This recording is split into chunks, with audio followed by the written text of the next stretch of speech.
You are listening to Venture Beyond, Stories from Hidden Worlds. If you enjoy this episode, please leave a like down below and share with a friend. And, if you haven't already, subscribe to the show so you don't miss an episode or new series and updates. Welcome back to the uncertain future of Defiant Horizon.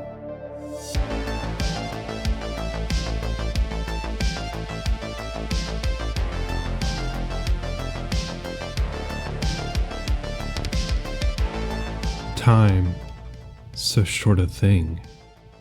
Some more, some less.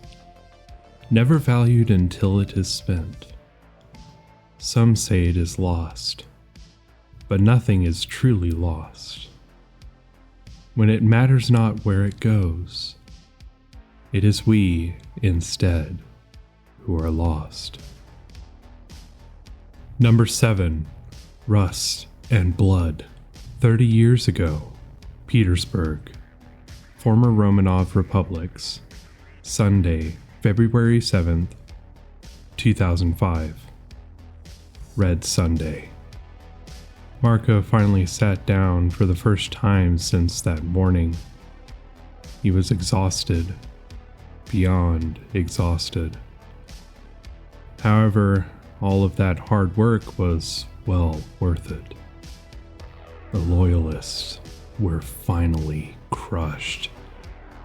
The last holdout of the evil, corrupt Romanov republics was gone, crushed under General Ornov's boot heel. He didn't even know how many people he had killed today.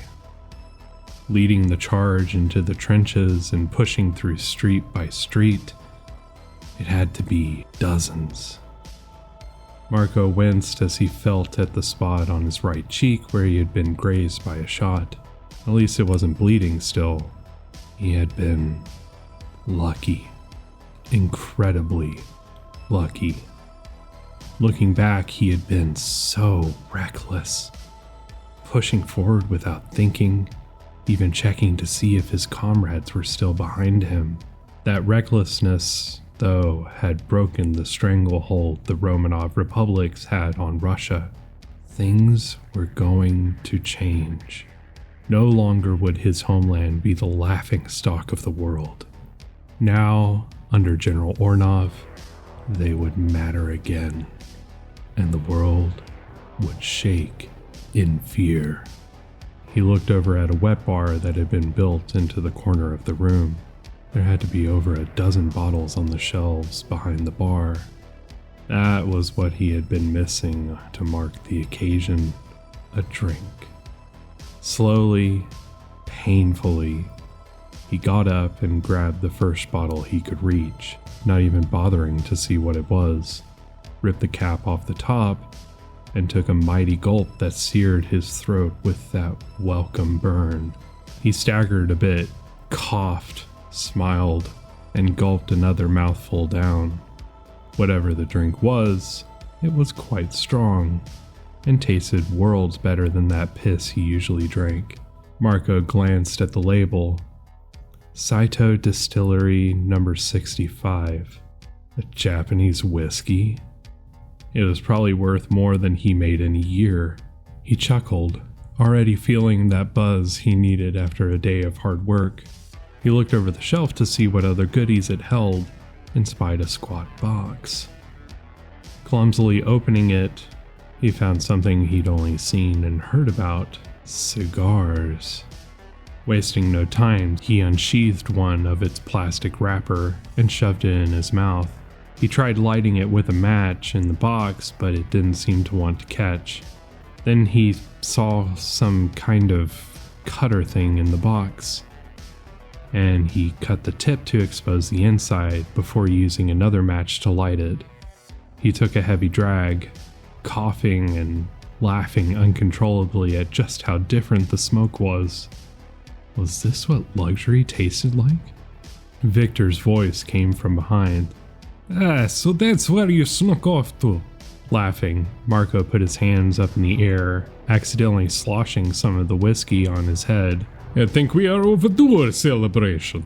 Give me some of that Tiger of Petersburg, Victor said, snatching the bottle from Marco's hand before taking a swig himself. What do you mean, Tiger of Petersburg? Marco asked, puffing on the cigar. Fuck, this shit is strong, Victor said. That is what I am calling you, saying you rampage through the city like a tiger hungering for vengeance. He handed the bottle back to Marco. Really?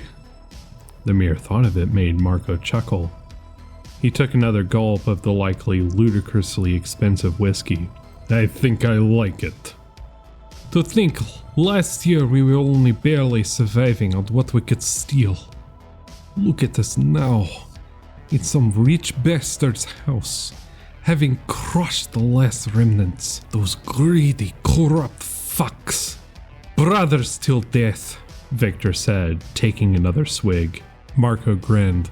Brothers till death. There is nothing we can't beat when we're together. I'm fucking starving. Let's go see if we can find some food, Victor said, hooking an arm around Marco's shoulders and marching out of the room with him. They walked over to Palace Square, where much of the Ornovs, with their red armbands and caps, had settled after the fighting. One of their comrades, Alexei, scrambled up to the two, panic painting his thin face. Marco, Victor, it's Yuri! They found him, but what? Victor asked, throwing the now empty whiskey bottle they had shared onto the paved street with a satisfying smash. You have to come, Alexei said before waving them to follow. Clumsily, Marco followed. His limbs nearly felt weightless after that whiskey. They went through the various tents being pitched and campfires being lit until they came to a large white tent in the back. Had Yuri been injured? After passing dozens of soldiers in various states of pain and injury, they made it to a cot that held their friend, Yuri. He wore a neck brace that squeezed his flabby cheeks. Other than the brace, though, Marco couldn't see anything wrong with him. But he's paralyzed. He can't even walk. The medic said there isn't anything they can do for him, Alexei said, tears streaming down his face. But how? Marco asked, trying to pull his thoughts together through the drunken haze. Alexei pointed at the base of his neck. He was shot. I don't know how it didn't kill him. Oh, Marco. Victor, what are we going to do? Marco looked to Victor, whose face was frozen in shock, then back to Alexei. He considered for a moment, then asked, There's no hope that he'll get better? Alexei stared at Marco for a moment, then shook his head. They said there's nothing they can do. Marco nodded and took a deep breath to try and clear his mind. He knew what he had to do. Maybe we can take him to a hosp, Alexei said before a shot from Marco's handgun interrupted him. His shot landed squarely between Yuri's eerily opened eyes. Alexei screamed. Why? Why did you do that? He was alive! Marco looked to Victor. He could see in his steely eyes that he had come to the same conclusion. He understood. Then he looked back to Yuri as he holstered his gun. I know it seems cruel, but this is a kindness. You killed him! Yuri was alive and you killed him! Alexei screamed. Shaking his head, Marco said, He may have been alive, but his life was over. One day, you'll understand. Present day. Byakko Industries headquarters. Core Island, Hashishima City, Hashishima. Friday, August 10th, 2035. Marco slowly opened his eyes to a chaotic, muddy blur. Was something over his eyes? He tried to swat at his face with a hand, but as he tried to move his arm, it felt like he was trying to pry away a boulder with a toothpick. He couldn't move his body at all. His lungs felt like lead weights, making it impossible to catch his breath. Panic began to build in him, and he yelled in confusion. There were sounds that felt at once far away and much too close. Unintelligible, impossible to understand. He was trapped, caught in a swirling maelstrom of light and sound. There was no sense or order to any of it. Marco closed his eyes and tried to calm himself. At least with his eyes closed, there was some measure of peace. He tried to say something, anything, but the words sounded like screeching wails in his ears. But there were sounds in response to it. Perhaps there was someone with him? If there was, then maybe they could do something to help. Marco concentrated hard and tried to say something simple, clear, and descriptive of what he was experiencing. Help here.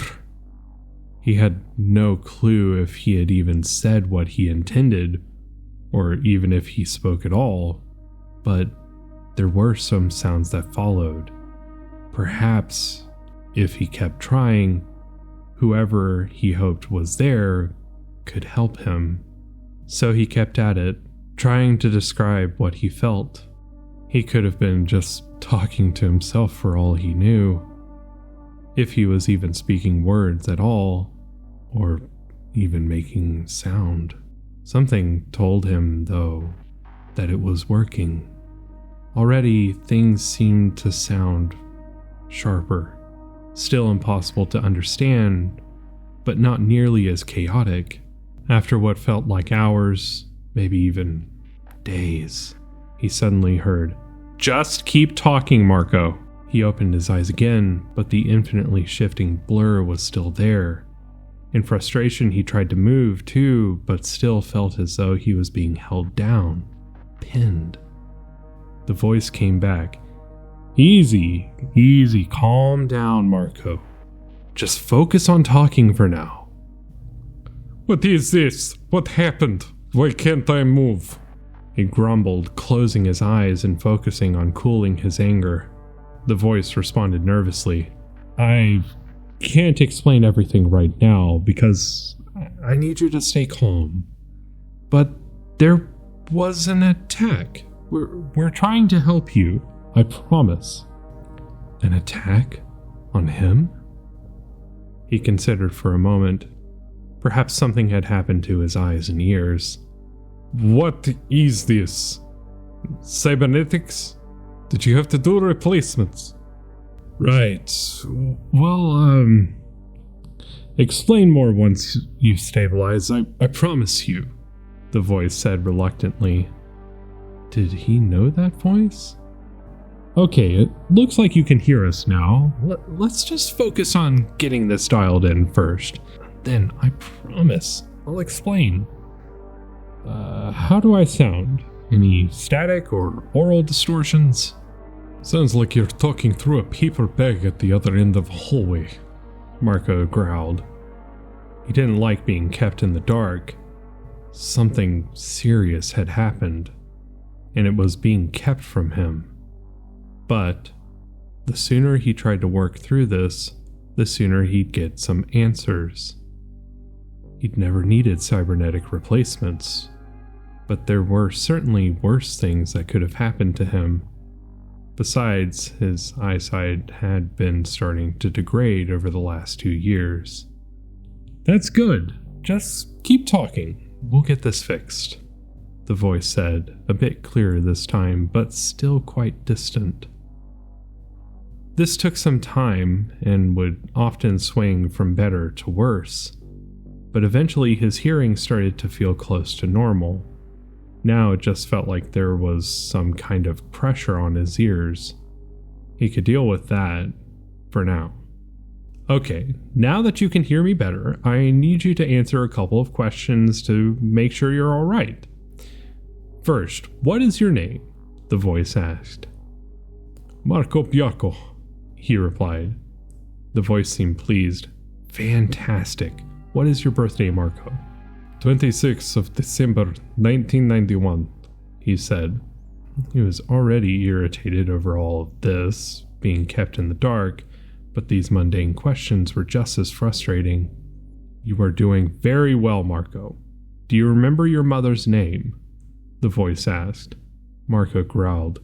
I've had enough of these questions. Will someone tell me what happened? The voice responded with a note of hesitation. How about I make you a deal? Let's fix your sight, and then we'll talk. Is that all right? Marco grumbled. Fine. Another voice then spoke, a feminine one that was unfamiliar. All right, Marco. Now that you can hear us, let's focus on vision.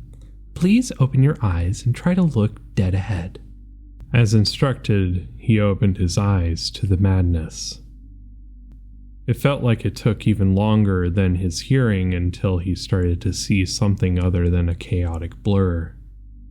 He could see some kind of black circle, but with how hazy his vision still felt, it could have been a square or a box of flowers.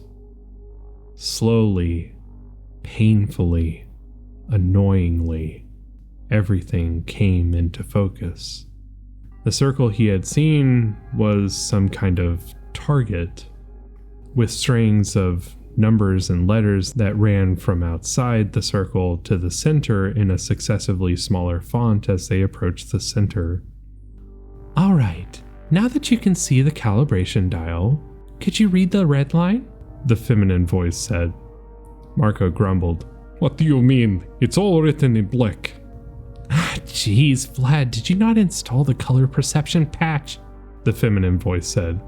Will you two just fucking tell me what is happening? What is this? What happened to me? Marco yelled, trying to get up again. He was restrained, tied down. Let me go! The first voice came back. Please, Marco, I need you to calm down. Please be patient. If you don't calm down, we might lose you. I've been patient. Where is Yura? What is all of this? Why are you doing this? Speak now! Marco barked. He kept trying to move, but no matter how hard he tried, he couldn't even manage to move his head.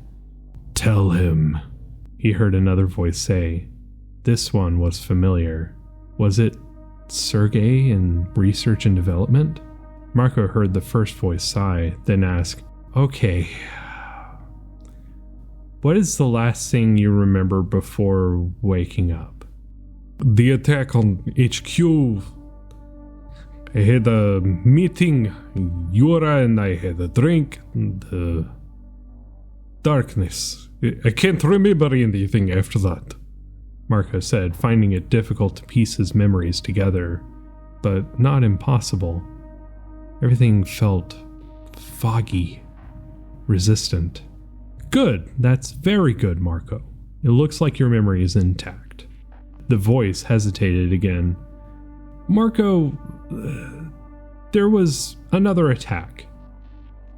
Weaponized nanomachines that were in the vodka bottle you two had. Yura, she didn't make it. What? Marco bellowed. He wanted to tear something apart. Beat someone, anything to a pulp. Why can't I move? What happened to me? Edgar, show him. He needs to see so he can understand. The voice that sounded like Sergei said. The original voice started.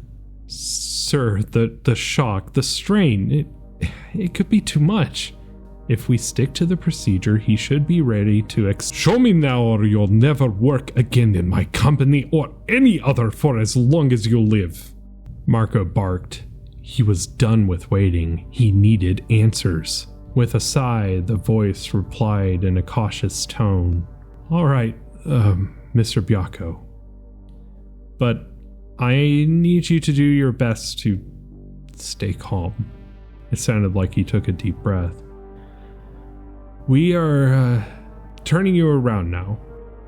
Slowly, he was turned away from the circle, and he could see what looked to be a laboratory with a glass wall. On the other side of the glass was Sergei, Director of Research and Development, and Edgar, development lead for advanced robotics and computer science. They stood at a control panel of sorts, faces illuminated by the glow of the displays, though he couldn't make out the color. There was a large group of people behind them, heads bowed over their consoles. There was some kind of table on the right side of the room with all manner of different devices and contraptions, and something with a sheet over it. Perhaps that was Yura? "Do you recognize me?" Edgar asked, pointing to himself. Marco growled, "Of course I do, Edgar. Stop wasting my time. What is this? What do I need to see?" Edgar looked reluctantly to Sergei, who nodded back to him. He then nodded to a person next to the table and they pulled the sheet away, revealing some kind of mass with all kinds of wires and cables running to it. "Marco, I need you to understand. By the time we found you two, it was almost too late. The nanomachines had caused so much damage so quickly. He looked back at Marco. "I swear we did everything we could, but we were running out of time. If we didn't..." "What are you talking about? So you had to make some cybernetics replacements, right?" Marco asked. A dread was starting to build in him. Perhaps he didn't want to know after all. Marco, I need you to look at what is on the table," Edgar said. He sounded as if he was barely holding together. Marco looked closer at the mass that had been under the sheet. He still couldn't make out color, but he could tell that it looked like some kind of body, possibly even human, a large one. He thought he spied some general features on the body's face, but it was hard to make out. "A body? Whose is it? Yours? You said she died, but that looks too big to be hers," Marco said, trying to make out more, but it was difficult to do so. The table was perhaps a good 10 feet away, and his vision wasn't exactly back up to what it had been. Sergei spoke up this time. "Marco, it's yours." "Mine? Not in the mood for jokes," Marco said, looking at Sergei with a confused laugh. But Sergei wasn't laughing. His stone-hewn face was dead serious. Puzzled, Marco then looked back to the body. It was impossible. "I'm right here, Sergei. That can't be my body." It is, sir. Edgar looked to be sweating bullets. "We didn't have a choice. You had mere minutes to live. Even if we took you to a hospital, you'd have died on the way there. So it's not my body. If that was me, I'd be over there." Then he saw the body's face more clearly. "No. That can't... That's not me. That's not my body. I'm right here. Here. That's someone else. It can't. Sergei nodded slowly. "It is, Marco. I know this is hard to understand, to accept. We were losing you so fast, so we did the only thing we could. Transference." "Transference? What?" Marco asked. "Sir, remember we were going to have a progress meeting on it yesterday," Edgar said hesitantly. "Transference, the tech we've been developing to port a person's mind into a computer." But it can't be that. It's impossible." There was the scar on his left cheek from Red Sunday. "That's not me. I can't be dead." There was the tattoo on his shoulder of a bear holding an axe that he and Victor had shared. "I'm right here. I'm right here."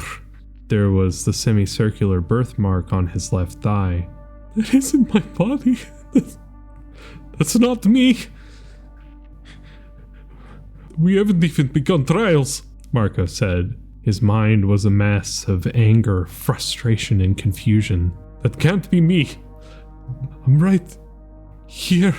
Damn it, that isn't me! Edgar looked terrified. Sergei, this is too much too fast.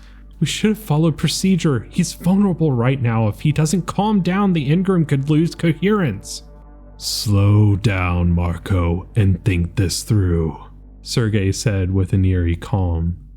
You were dying. There was nothing we could do to save you. So, before it was too late, we used transference to translate your consciousness into an engram. It was the only thing we could do, Marco. We didn't know if it would work, but it did. Marco wanted to look away, but he couldn't. He was stuck, pinned, trapped. He had to face this. So he did. Show me what I am. I don't think that... Edgar started. Fucking show me, or I'll have your head on my desk, Marco barked. Edgar practically jumped out of his skin. A holo display formed in front of him, showing a feed from an unseen surveillance camera in the room. It looked like he was little more than the head sensory module of an automatic drone, plugged into a large floor-to-ceiling server rack. The bare metal head was perched on top of a robotic arm, probably so they could point the head where they needed. No wonder he felt so out of breath, and as though he couldn't move. He really was not in his own body anymore. He barely had what could be considered a body at all. Most of him was there on that server rack. The head was just there to give him senses. He was dead, yet still alive. And if he was still alive, he could still get revenge. Special thanks to Fulfill Your Destiny for being a paid subscriber on Substack. Your contribution makes this show possible, and I cannot thank you enough for your support. If you would like to be featured in the show's special thanks, as well as other perks, please check out my Substack link in my Linktree. Words cannot express how much I appreciate you taking some time out of your day to see what I've been working on, and I truly hope to see you again soon. Until next time, good fortune, good health, and good day.